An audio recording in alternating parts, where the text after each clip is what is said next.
What's going on, guys? Zephyrnix here. Now, first and foremost, I wanted to let you guys know I'm actually testing out a new an older headset that I never really used before. It's usually always packed up. I have a camera too that I never ever used, and I bought it like 3 years ago.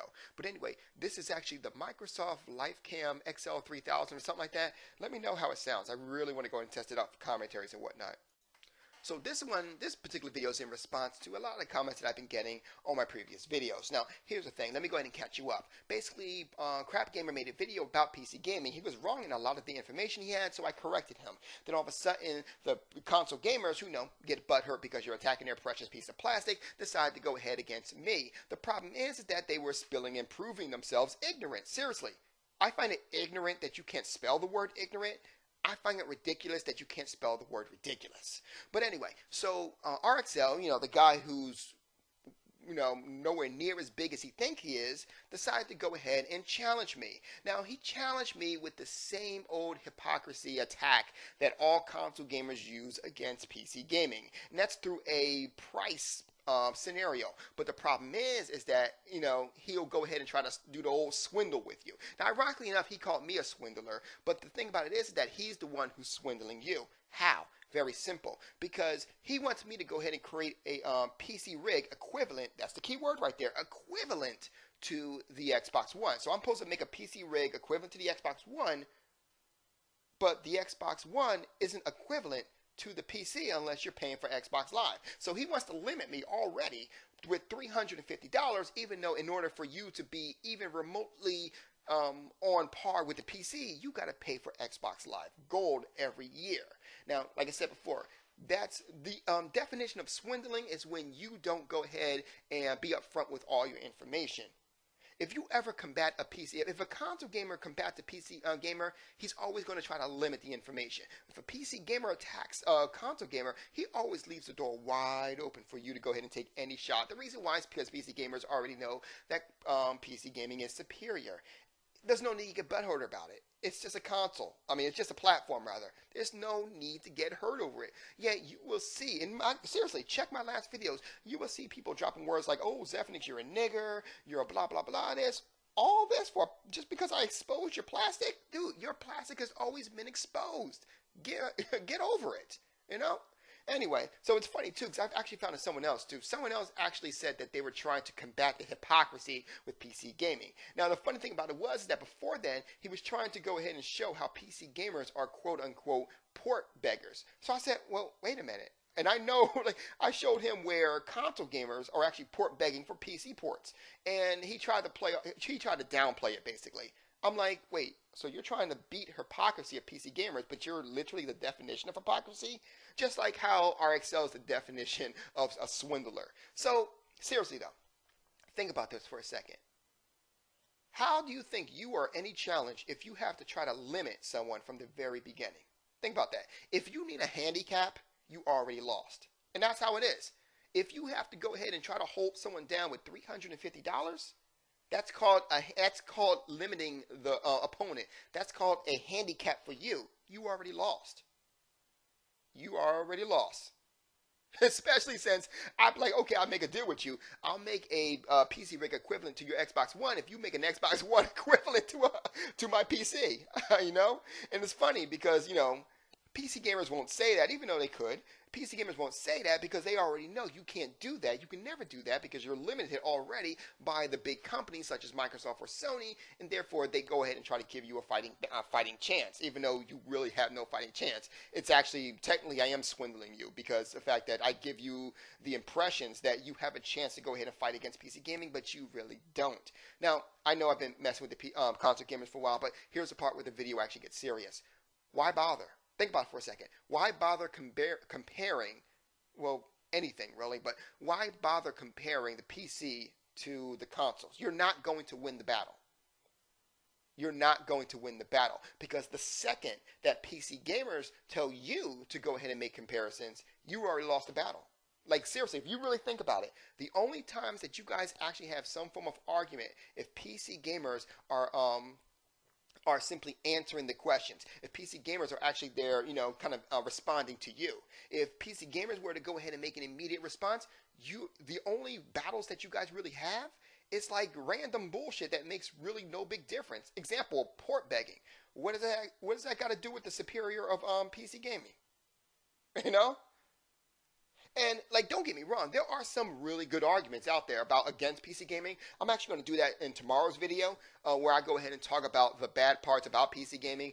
One of them, actually, I'll even say it right now, is actually waiting for games. Sometimes, like games that you already know that are playable on a PC, people won't bring out until later on. I'm a big fan of Dead or Alive, the game here, and Dead or Alive is just now coming out to PC next month. And Dead or Alive has been out for what, 2 years? So it makes absolutely no sense. In fact, it's the, well, I was going to say it's the first Dead or Alive, but it's not the first Dead or Alive. It's actually the second Dead or Alive to actually come to PC. The problem is that Dead or Alive was equivalent to Dead or Alive 2, I think it was. It was like Dead or Alive Online, which was exclusive to the PC, but the problem is that it was like, that was like literally Dead or Alive 3, Dead or Alive 4. No, I think it was equivalent to Dead or Alive 3, I think it was. Anyway, the point is this. Waiting for games is a bad part about it. Don't get me wrong. PC gamers have so many games to play that it's almost null and void. But the thing about it is that it's still an issue. So I can go ahead and name a couple of things, which I will go ahead and name in a video tomorrow. But the thing about it is that, think about it for a second, man. At no point in time, there's other things too, but when it comes down to it, the overall points, PC gaming is always going to be superior, and there's really no getting around that. So why bother comparing? I personally believe that you should not even be comparing like Xbox to PlayStation, like especially since they're two different things and even though they do some of the same things, why compare them? But people are going to compare them anyway, so like what the hell? But then when it comes down to PC gaming, you're automatically going to lose. Like think about it for a second. You actually have to go ahead and pay online for, well, I'm not going to get into all that. I'm not going to get all into that, but the thing about it is that the comparisons to PC gaming is a total different beast than console gaming is.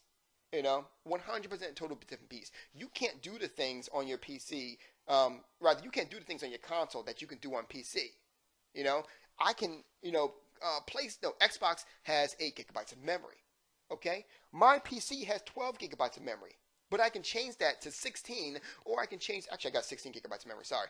I can change that to 32 if I want to. You can't do that with consoles.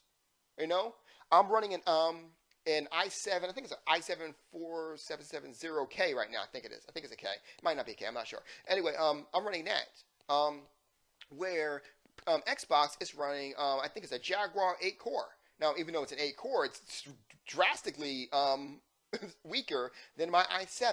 But the thing about it is that I can go ahead and change out my i7 to change it to whatever I want. Of course, I would have to change the motherboard and things, but it's kind of the ill benefits of actually having PC gaming too.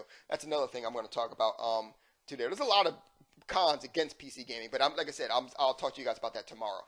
But the thing is that you can do a lot of things on PC gaming that you can't do on console gaming. So if it's all that, why bother making the comparisons?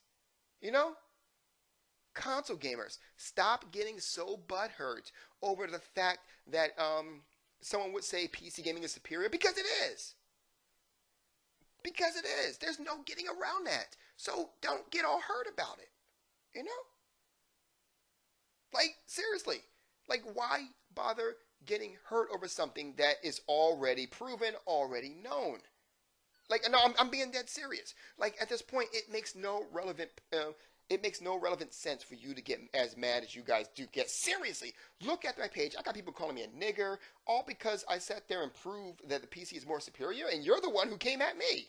And it's like I'm laughing at you, but you got to understand, the whole thing is stupid. You're attacking me because of something that already is proven to be right. Someone actually asked me, they were like, how do you know Star Citizen won't run on what was that? I think PlayStation 4. Because of the simple fact that the minimum requirements itself to actually go ahead and play Star Citizen before the game is even complete is actually more than what the actual PlayStation actually has. Maybe that. One person, same person actually, said, like, he was like, Drive Club looks a lot better than any other game in existence because of weather effects. technically I can barely even see it. And don't get me wrong, Drive Club is good, and it's funny because they'll try to go ahead and defend themselves by bringing up games like that. And it's funny because the guy actually later on told me not to, I should not be comparing software to software on the PlayStation versus PC, and yet he clearly went ahead and made the comparison. I was like, wow, hypocrisy, just endless hypocrisy in the console master race. But anyway, the problem is this. He wanted, he, like I said, he made that comparison. I'm like, dude, do you not realize Star Citizen is literally that and extra? But anyway, the point is this. Don't make the comparisons. Stop with the comparisons of PC gaming, PC platform to console platform, because there is no comparison. PC gaming is going to be better. It's always going to be better. Just let it go. Like, there is no reason to get mad over it. I'm just being honest with you. Anyway, let me know what you guys think. You guys have a good night. Zeph is out.